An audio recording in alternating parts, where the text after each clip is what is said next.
Hello and welcome to another episode of Into the Deep podcast. Today we have a very special speaker with us. He's a parishioner here at St. Charbel's Parish. We're really honoured and very excited to be able to welcome Dr. Michael Azzi. Dr. Michael, welcome and Thanks, thank you Jade. for being here. Yeah, it's great to be here. Thank you for having me. So one of the main reasons we wanted to have you on board is you and your wife have launched a wonderful new technology.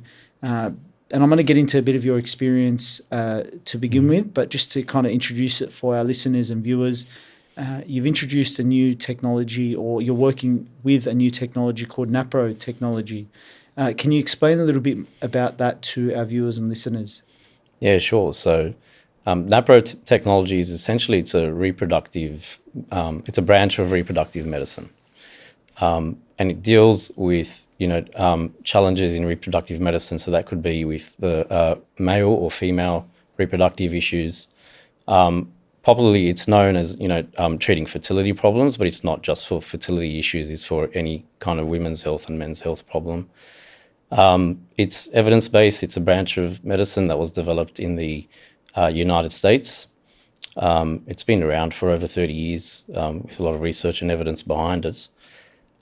Developed by one special doctor over there in the US, as I guess he felt a call through the encyclical Humanae Vitae, and it all kind of flowed out after 1968 when that encyclical came out.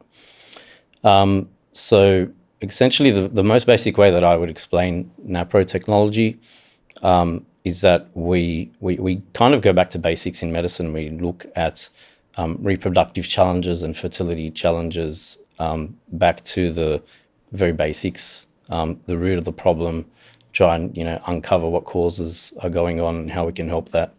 But it's also got to focus on working with the body, not against it. So obviously, being developed as a Catholic healthcare model, we don't believe in certain treatments like contraceptives, which are very widely used these days, to treat certain health issues, say just, PCOS or regulating cycles. But we try and go back to the basics and find other ways to deal with those issues. Yeah, can you talk to us a little bit about Humanae Vitae and how the NaPro relates to it? Yeah, sure. So Humanae Vitae is an encyclical that came out in 1968. I guess I always think about it in its context during that day in the 1960s.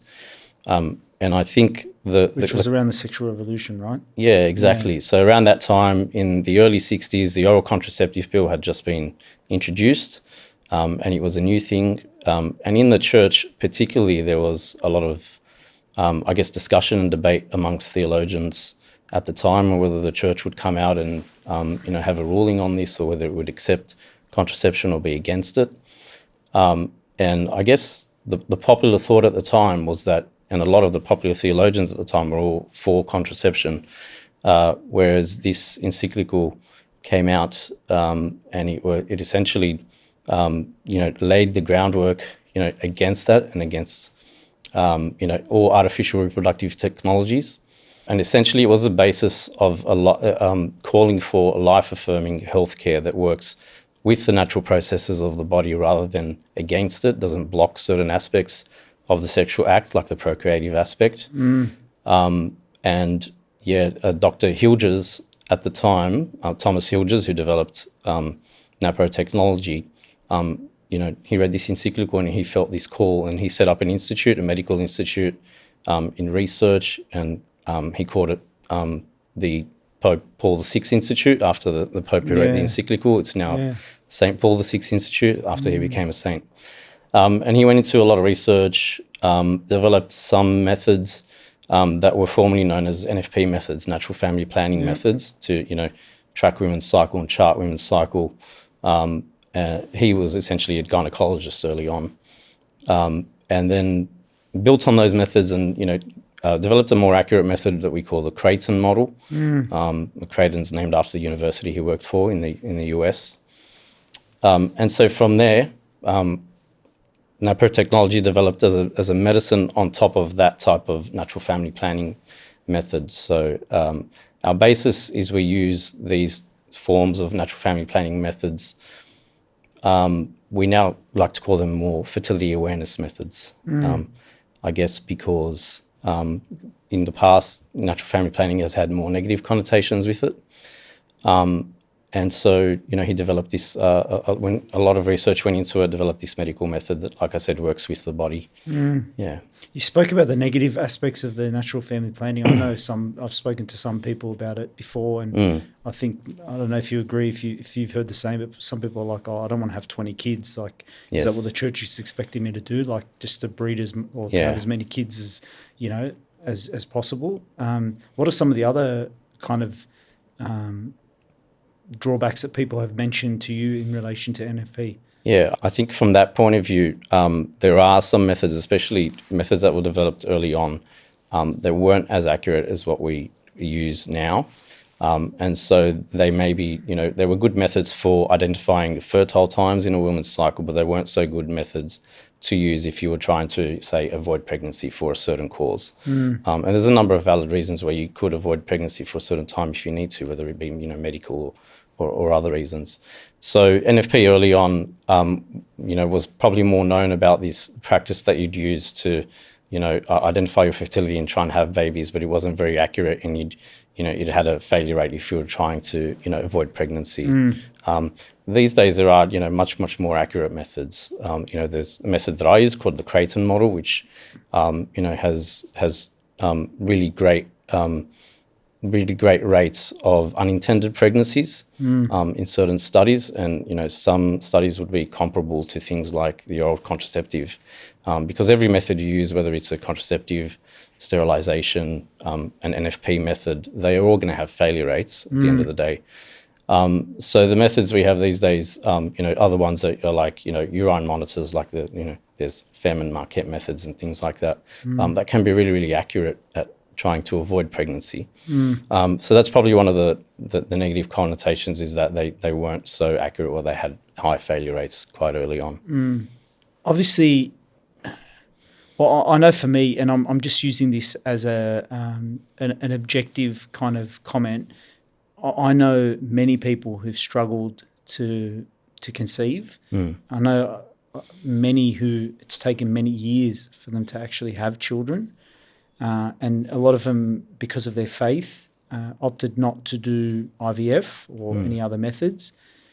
Can you describe in detail, because I think the viewers and listeners, I think it's really important for them to kind of understand what is the difference between IVF and NaPro, and how the Catholic Church teaching aligns with one and not the other? Yeah, sure. It's quite a big topic. So I guess, I guess if we go back to, the theology and the purpose behind marriage and what the marital act entails, is kind of a good starting point. So, we say that there's two purposes to the marital act. There's a unitive purpose, which brings the couple together and joins them in love. And we say that there's a procreative purpose to that, which is kind of the life-giving purpose where, we can partake in this gift of, co-creating with God, essentially. So when we're talking about the artificial reproductive technologies, which IVF comes under the umbrella of that, the purpose of that is to separate that unitive purpose and the procreative purpose. So you want, this procreative purpose, but there's no sexual act involved. There's no unitive aspect of the sexual act. In contrast to that, when you have contraception, you have the unitive aspect, the couple still coming together, but you're blocking the procreative aspect. So each one of them goes against, one aspect of the marriage. I think you've explained it really well, like quite simply. I think you've explained it really well. So yeah. So, I mean, that's probably one of the most basic ways that we would say we would argue against IVF, I guess. But there's also, a myriad of ethical and moral consequences that come from things like IVF. Essentially, it's separating the act from the marital love. Obviously creating life in a scientific environment in a test tube. There's, wastage of human life with, embryos that are not good quality or that are discarded at the end of the day because they try to increase success by, fertilizing multiple embryos. And obviously we believe that, a new life, a new human being is created with the fertilization of each embryo when a sperm and an egg combine. Not only does the church teach that, that's the moment a soul is infused, but also scientifically and medically we can say that that's when a new 46 chromosomes, new human DNA is created as well. So that's the beginning of a new life. So again, there's a lot of issues with freezing embryos, discarding embryos, that type of problem. And then you have the flow-on effects from IVF. We get into like surrogacy and donation of sperm and donation of eggs and things like that. Before you obviously, because I know there was probably two parts to the question about then how does, what does then NaPro do that is both in alignment with the Catholic Church. But I also wanted to ask too, because you mentioned that there are some approaches that work, or how NaPro works with the body rather than against the body. Would you say that IVF is something that works against the body? And if so, how does it do that? From my perspective, I would say, that it does. When a couple's struggling to conceive, struggling to have a baby, I would say that the problem behind that, if you're turning to IVF, the problem hasn't been properly unveiled or looked into or discovered. So inherently, what IVF is doing is it's treating infertility more as a diagnosis, and saying we just have to go around this. We have to bypass it, and we have to force pregnancy on this on this body and on this couple. By doing that, the problems in the background there that have caused the infertility haven't been properly treated. And so inherently this would lead to more high-risk pregnancies. So that's why, IVF pregnancies are classified as high risk. And there's, you've always got a risk of miscarriage and failed IVF transfers and things like that.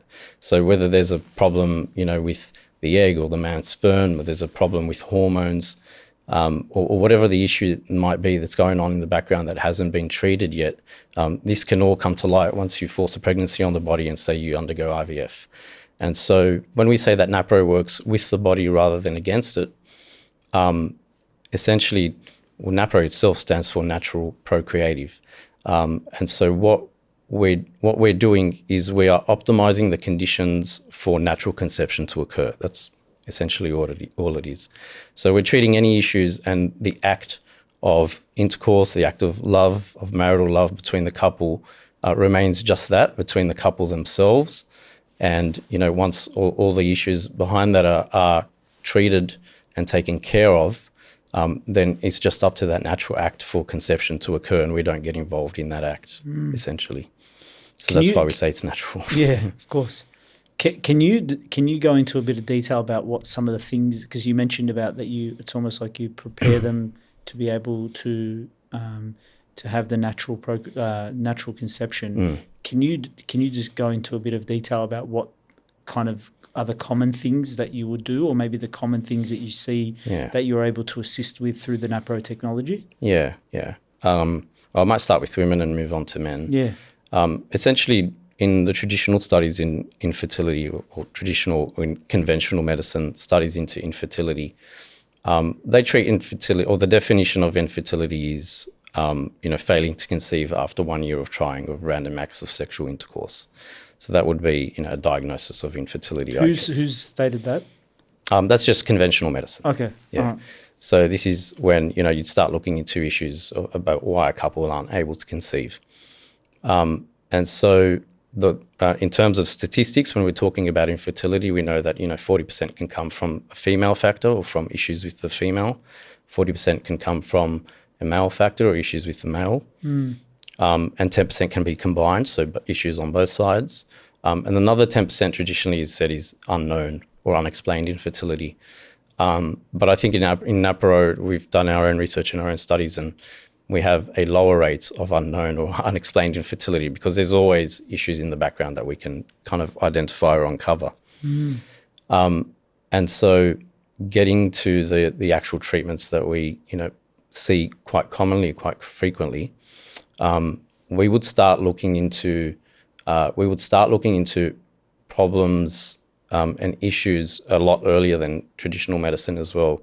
Usually, I would say after 6 months, if a couple is timing intercourse around the fertile times and times of ovulation, we would say that we know probably about 90% of couples should have conceived by then, and so we start looking in much earlier, and we know that there's probably something going on in the background there. For women, the most common things we would see are probably two big conditions like PCOS, polycystic ovarian syndrome, and endometriosis. And then there's a whole umbrella of hormonal imbalances that I also see. So they're probably the three main big things.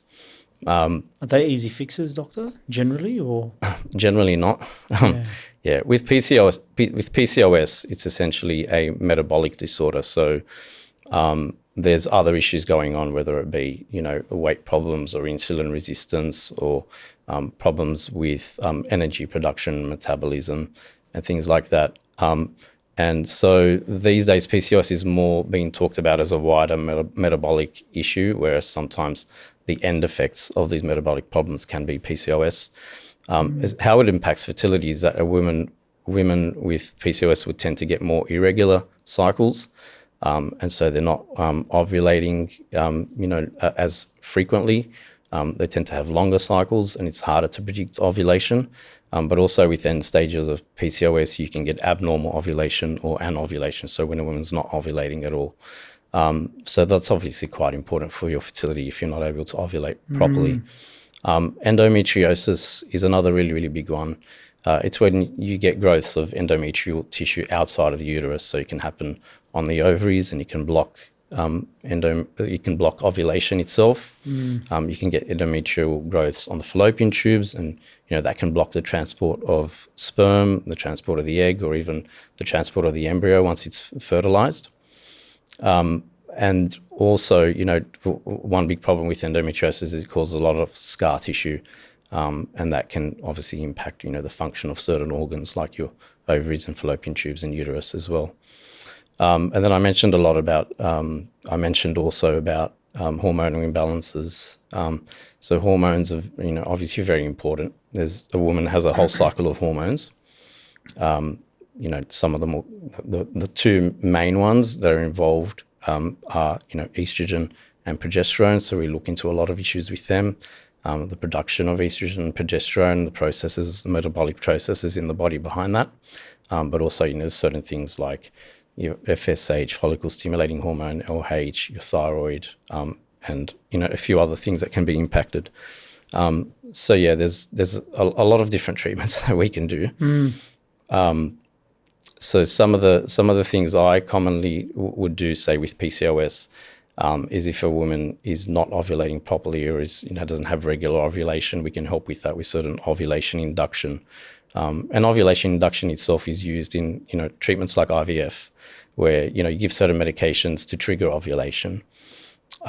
But we use it in a different manner in that with IVF, the aim and the focus is to have an abnormal ovulation. They're trying to harvest multiple eggs, 5 or 6 in one cycle.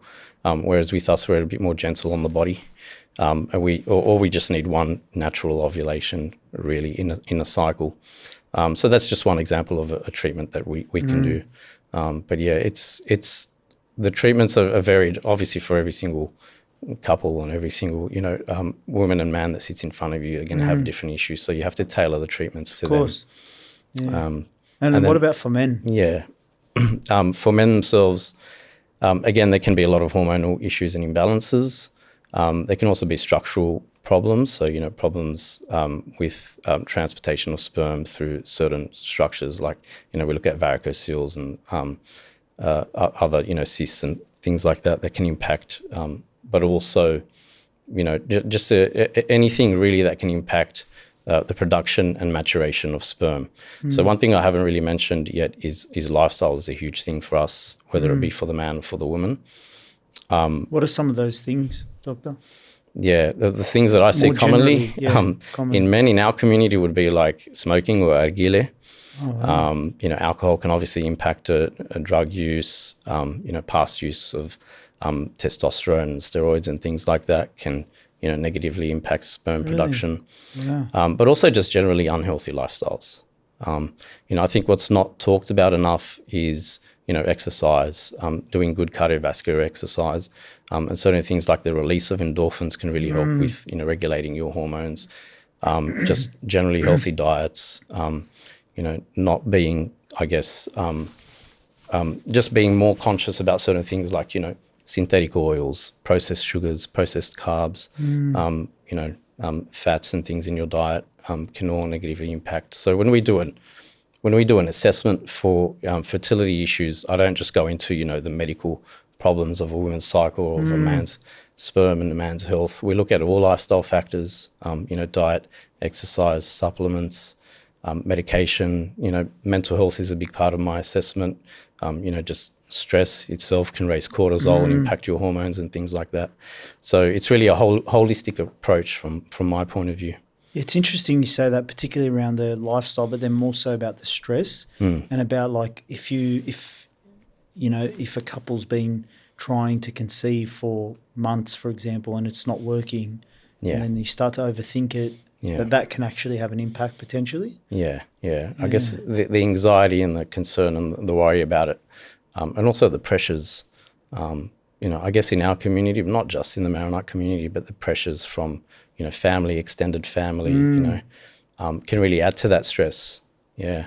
And that can certainly have a negative impact because, the more, the higher the levels of stress and the more, stress that your body is under essentially physically, it can't function as well or at its optimum. And so for us, it's all about optimization, optimizing every aspect that we can. I say to some of my couples, I might have couples that come in for what we call secondary fertility. They might have had a child already and then they've been trying to conceive 2 or 3 years after that and haven't been able to have another one. And I say to them that, we don't really look at fertility as a switch that you flick on and off. For me, it's more of a scale. You could be, you might have been closer to the fertile side, at one point, whereas now you're closer to the infertile side over here. And every little thing we can correct and work on, whether it's, adding some supplements that, support hormones, treating the medical issues, improving your mental health, improving your diet, improving your exercise, losing a bit of weight, it's all going to move you closer and closer and closer on this scale, more towards fertility. Yeah. Yeah, that's amazing. It's, hence the fact that it's the natural procreation because it works with your entire being rather than just that one particular thing. Doctor, what would you say is the success rate? Like, do you have any stats like NaPro versus IVF or just generally for NaPro, for example? We do have. I probably wouldn't quote these stats, but I can give you some rough statistics. But there is some research done in the US. It's hard to compare par for par when we're looking at proper statistical evaluation. The reason being, obviously, there's a lot of money and research gone into IVF over the years, and they have much larger numbers in their study groups and much stronger what we would call like statistical evidence. Whereas with NaPro, it's being done on obviously quite smaller populations and not a lot of doctors practicing this. But when we look at some of the numbers in some of the research that's been done over the years, for example, we know in a lot of the IVF studies that the success rate for IVF varies between 20 to 25% for each cycle of IVF. So if that's for when we say a cycle, that's when they induce ovulation, harvest the eggs, and then fertilize a number of eggs and try to implant the eggs in a cycle. So one cycle of IVF, and typically most women would have probably one cycle a year. Rarely I've seen some who've had more, maybe 2 or 3 cycles in a year, but it's typically about number one, because of the medications that they use can be so onerous on the body and there's a long recovery time, but also it's quite financially and emotionally, it's quite a big toll on a couple to go through IVF. So the couples that I see might have only done one cycle a year. And the reason I mention this is because when we do comparison, we look at, what's the success rate for one cycle of IVF versus what's the success rate for 1 year of NaPro treatment. So you can kind of say, 1-to-1, if you're having one cycle of IVF in a year, you can compare that to 1 year of NaPro treatment. And then so I mentioned, 20 to 25% success in one cycle of IVF, whereas in the NaPro treatment and in the studies that were done, depending on the condition. So certain things like PCOS or endometriosis have between a 70 to 80% success rate within a year. But there are other conditions that might cause obstruction and, tubal blockages and things like that. The success rate goes a little bit lower to about 60, or I think it might have been 68% in one of the studies. But again, these are like general ballpark figures. Don't quote me on the actual numbers. But that's just to say that it's significantly higher, more than double, more than 2 times the success rate. Wow. Yeah. It's phenomenal. It's funny that you said that about the cycle of IVF. I actually used to work in a building that used to have an IVF clinic below us in the building. And so sometimes in the morning or during the day, if I was catching the lift, I'd see women like with their husbands or partners or whatever walking in to the lift after having received the treatment. And it looked, honestly, like they looked like in so much pain, like they'd be like kind of clutching at their stomach, and it was actually very uncomfortable to watch. And I kind of wanted to understand a bit more about what the process. I remember looking into it and learning a bit more because I wanted to see like what is actually involved in the process. It was actually really sad to see the amount of pain that they were actually in, and then to understand now what you're saying, that the general statistics about the success rate of it. It's quite alarming actually. Yeah. Something that I wanted to bring up, which I know is unfortunately quite common, not just in our community, but just generally, is the amount of couples that are faced with situations where they miscarriage children. At times, for cases that I've seen, for example, and I'm not saying that I'm the arbiter of the facts in this scenario, but from what I've seen, sometimes it can happen repeatedly. Do you see couples in those situations? Yeah, definitely. Okay. It's always tough dealing with miscarriages. It does have a big emotional toll on the couple. I guess talking from the medical perspective, the NaPro approach to miscarriages is a little bit different to the conventional approach. What I was taught in medical school when we're looking at miscarriages is once a couple has recurrent miscarriages, which is 3 or more, we start doing tests, like genetic tests and immunological tests and looking into reasons behind that. But 1 or 2 miscarriages can be a normal thing in a lifetime, so it's not really looked into that much. From my point of view and from, I guess, the NaPro Technology point of view, every life is important. And so for us, there's a dignity to every life as well. And so, once you've had 1 miscarriage, or even if there's a risk of a miscarriage, we want to know, what's the cause of that, and how can we fix that, and how can we, improve the chances into the future. It's not too much different or too difficult from a medical point of view. If you think about it logically, a lot of the reasons that a couple might be infertile or struggle to conceive can be the same reasons why, an early pregnancy might fail or might be impacted. So if there's a hormonal imbalance, that can impact, early on in the pregnancy. If there's other issues and causes, whether it be, health problems from the male or the female, and you have, poor quality of eggs or poor quality of sperm, that can still lead to conception and can still lead to fertilization, but maybe, that's causing miscarriages later down the line as the baby is developing. So from a medical perspective, from my point of view, the same reasons that can cause infertility can make you at high risk of having miscarriages, and we look into those same reasons. And we start digging in after the first miscarriage, and we can go pretty deeply. And we do all the usual stuff that you would want to do, say the genetic tests and the immunological tests, but we also try to go a little bit deeper than that as well. It's interesting that you say that. So it's almost like if a couple is starting to prepare for a family, that maybe there should be that consultation or that conversation beforehand to kind of understand if there is any underlying potential barriers to their ability to conceive, because then that not only may assist in them or helping them to conceive, but then to maybe reduce the risk of, if they do conceive, having the miscarriages. Yeah. Would that be correct in saying?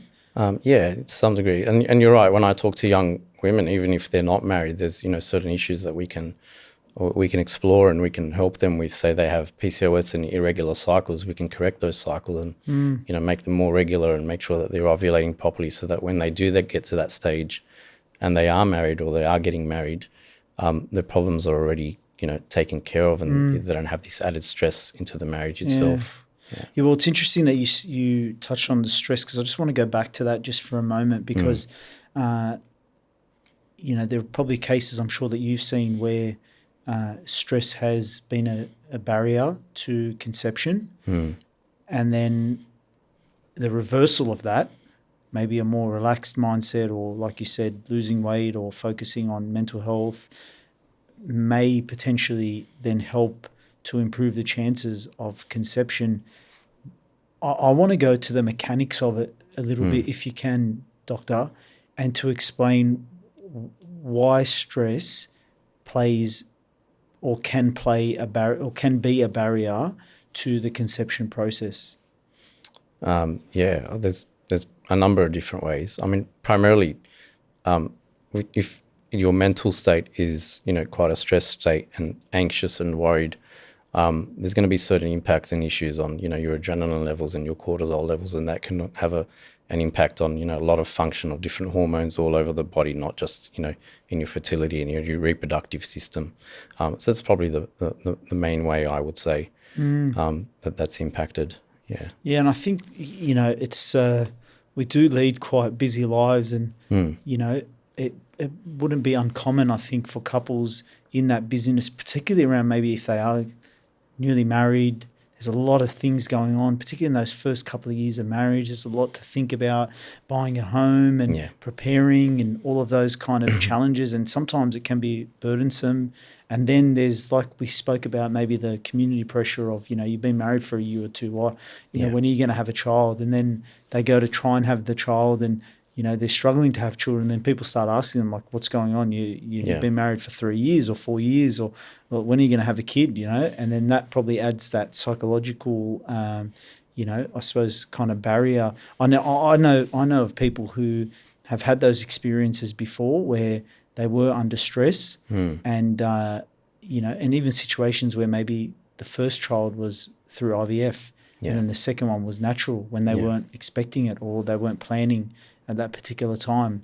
And so, I'm sure there's other cases and situations like that. And that's why I kind of wanted to ask, and I wanted to delve into the importance of faith in relation to this. And obviously you are somebody who is close to your faith, but and it's not just about the medical, but I wanted to ask from a doctor who is in medicine, but who's also very close to their faith, how important is having faith in this kind of process? It's very important, definitely. I think relating that to stress itself, we can say that, if a couple, I really feel for these couples, and, the compounding effects from all different aspects adding to that. But I think what can go along with that is your mentality, in adding to that stress as well, that I see a little bit. What I mean by that is, if a couple comes in and their mentality and their view is that, I want to have a baby, I need to have this baby, why can't we have this baby? You understand the struggle that they're going through, but then again, the kind of that mentality that they're having is more self-centered, that, this is for me, I need to have this baby. It's I and want type of talk that I hear from them. And then on the flip side, I might see a couple that's, more formed in their faith, or, a bit more faithful, and has kept their focus on, God being the author of life, and, the precious gift of marriage, in that we get to co-create with God.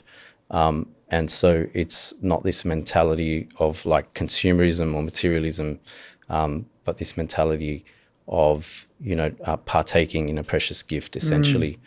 And that's going to have, certain effects on your body as well. I'm a true believer, that in the spiritual kind of filters down into, how your body functions as well.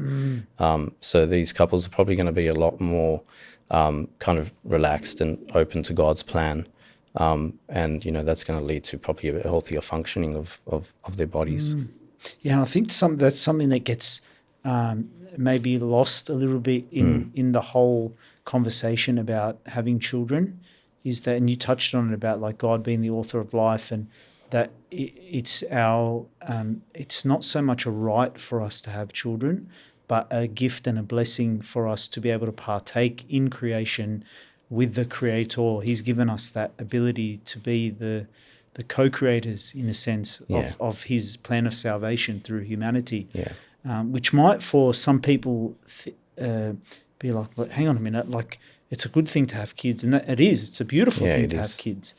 However, I remember there was a priest once in a homily. He was talking about how you never know why, if you've been made to wait, or why your children, even if you haven't, why your children are born at the time that they were born. And he gave an example of, how do you know that your child wasn't meant to be born at the same time as his cousin, for example, so that when they were both 18 years old, your child saves his cousin from something really potentially deadly or detrimental.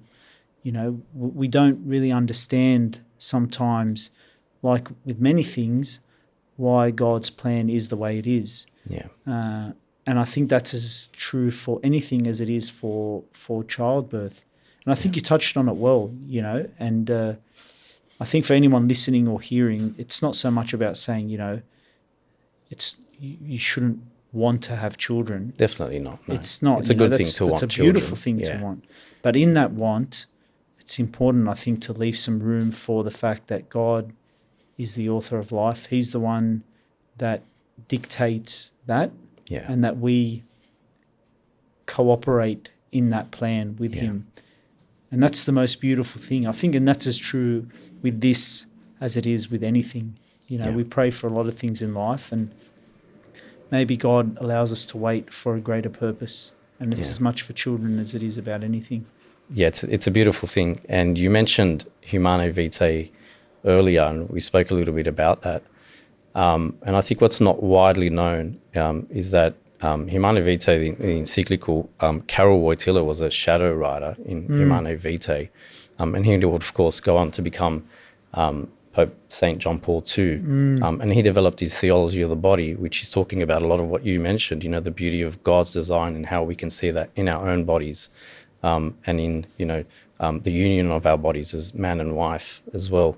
And so a lot of that groundwork was laid by him in Humane Vitae, and he developed that through his theology of the body. Yeah, it's beautiful. I'm glad that you mentioned Pope John Paul II, because he was such a big advocate for that kind of stuff as well. Yeah. I want to understand just a little bit more just to allow our listeners and viewers just to understand a little bit more about you, Dr. Michael, because you obviously started as a GP, and now you've headed into focus a bit more on NaPro Technology. What's been the driver for you? I know you spoke about the originator of NaPro Technology feeling called to develop this kind of approach. What is it for you, Doctor, that's led you down this particular path?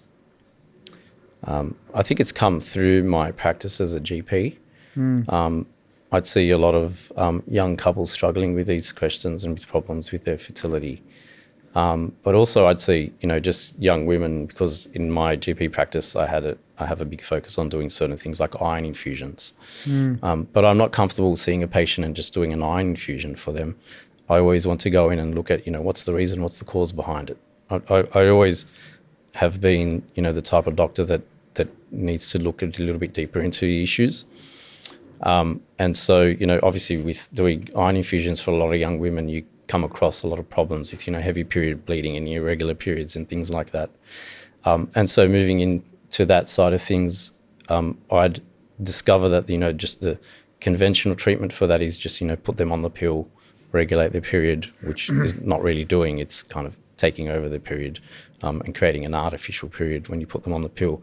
But that's the answer in modern medicine to a lot of these, especially women's reproductive issues, is just contraceptives and pills and artificial hormones and IUDs and things like that, that are not actually treating the background issues, just masking the symptoms and flooding the body with, unnatural synthetic hormones. So I'd start looking into, there's got to be someone out there or something out there that's actually looking into, fixing the problem and diagnosing the issues and treating it, properly and medically, and not just masking it.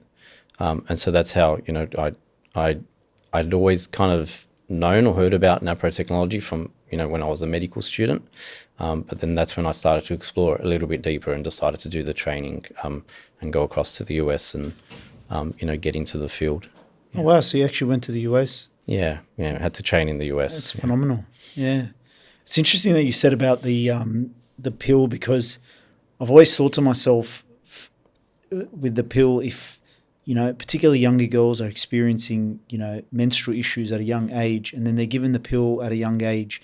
And then with the way that society has kind of shifted where women are having children at a later age, if they're on the pill from when they're kind of teenagers until, they then reach, 25, 26 or 30, for example, and then they get married, they want to have kids when they plan to, and then it's not working for them, and then they feel like the only option then is, I need to go to IVF. Yeah.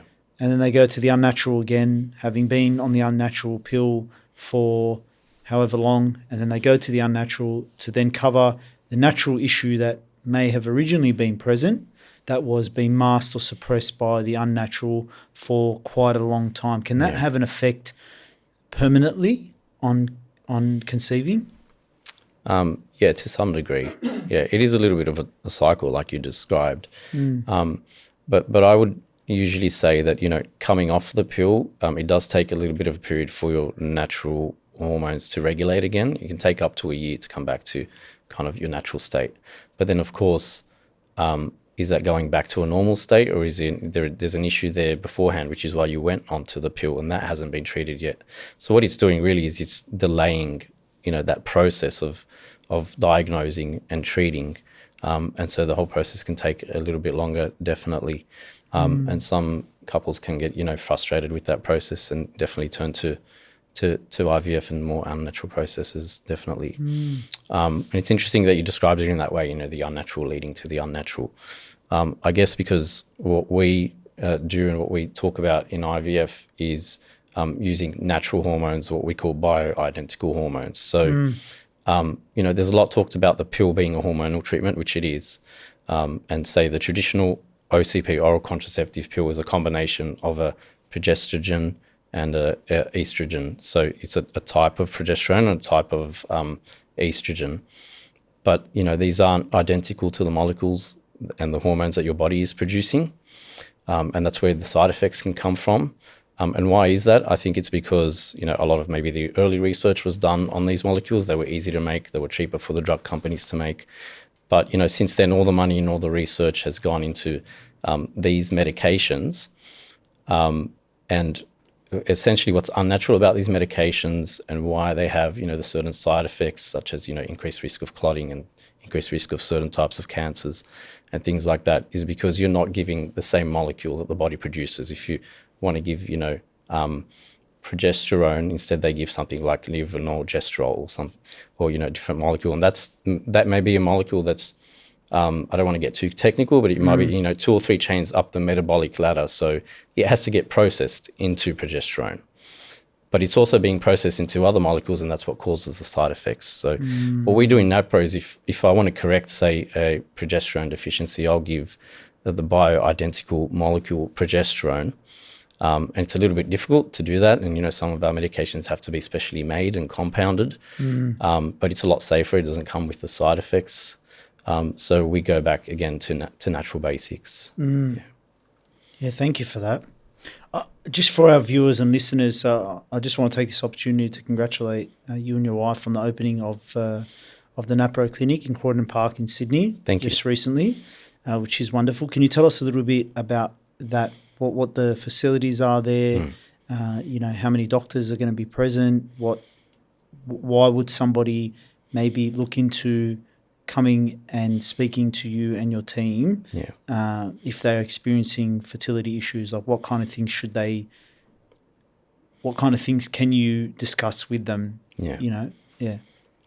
So yeah, we've just opened NaPro Life Centre, we've called it, in Corden Park. It's a facility dedicated to NaPro technology, so that medical approach, and to what we call restorative reproductive health. I'm the only doctor there at the moment, but we have other practitioners.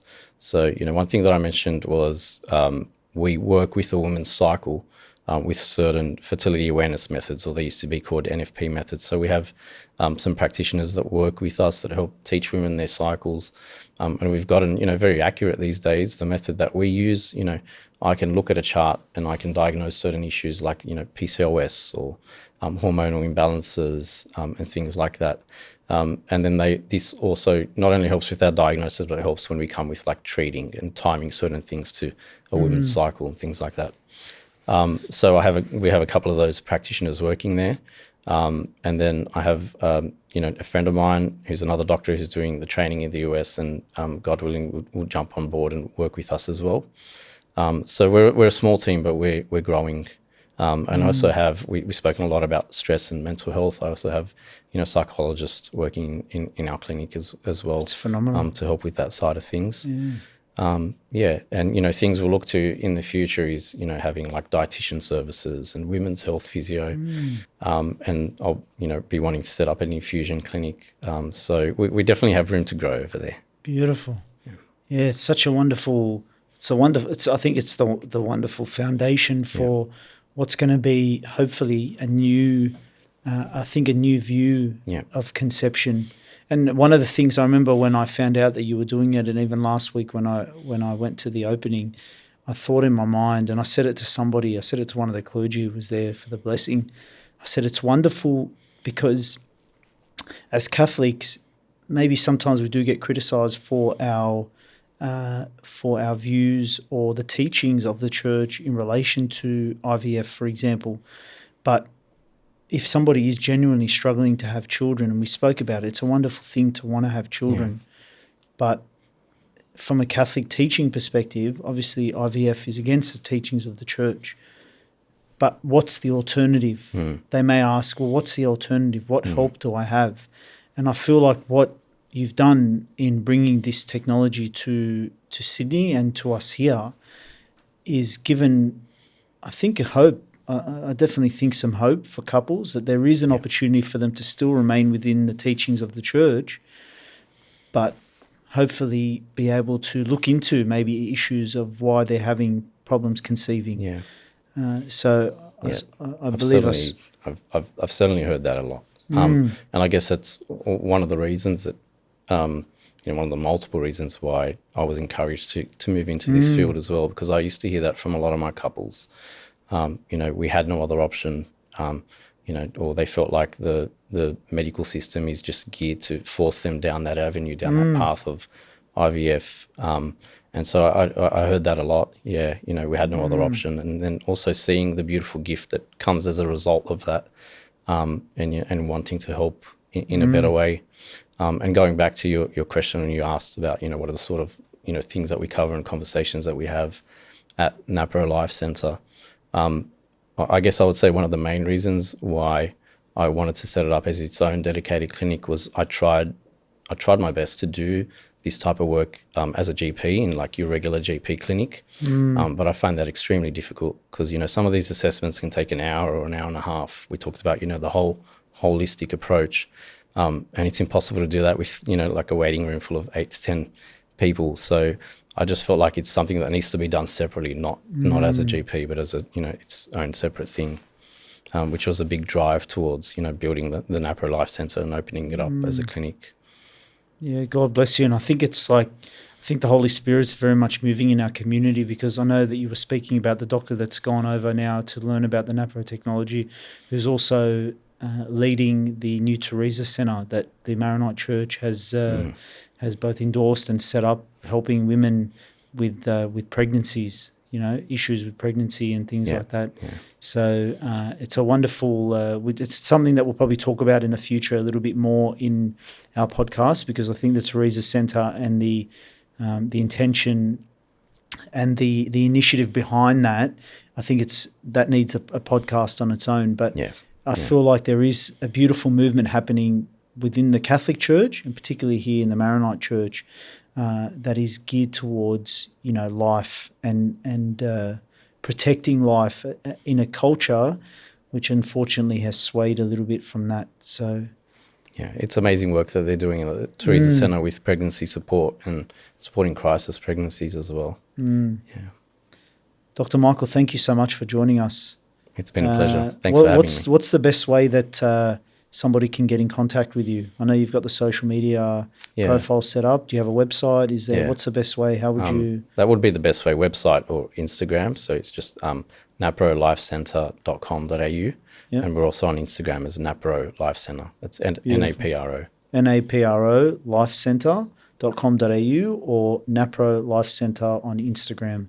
Yeah. Dr. Michael, God bless you and your beautiful family, and we'll be praying for this new initiative that you have set up, and we pray that God may bless you and bless all the couples. And I just want to state something, that today hasn't been about bashing or condemning anyone. Obviously, the gift of life is a beautiful gift. It's not about condemnation for anyone. It's about presenting a view, a different view that may not have been present previously for you to be able to consider, particularly if you are or have struggled with conceiving naturally. So God bless all of you. God willing, you are able to, if you are planning to and you want to, that you're able to have as many children as God wills. We look forward to seeing you on our next episode. In the meantime, God bless you and thank you for tuning in.